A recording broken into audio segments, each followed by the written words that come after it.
Hey,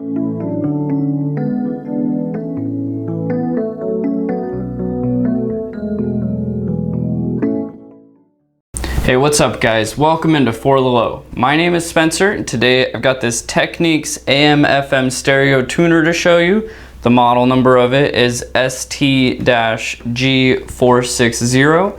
But before we get into it, do you know what AM stands for? It stands for amplitude modulation. But let's go ahead and talk about this. So on the rear panel, you have all of your antenna connections right here. You can do a loop antenna or a standard antenna, and then you have your audio output, power source connection, and then you can also adjust the voltage right here. And then to get it all set up, you'll plug in your power cord and then your audio cable and then your antenna.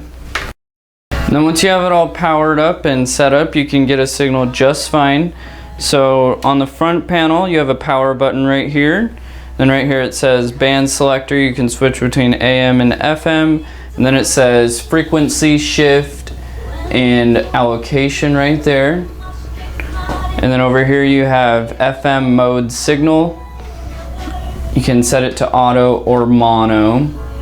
And then you can switch on and off the signal right there. And then you have your preset channels. You can quickly go through each of them by pressing up or down. And then you have a memory button right there. And then you can set up to 39 presets right here. And then you can tune through the stations with the tuning buttons right there. And it says it has linear switching MPX and a computer Quartz DC. That's pretty much all there is for this Technics AM/FM radio. If you want to order one, you can give us a call or check it out on our online store.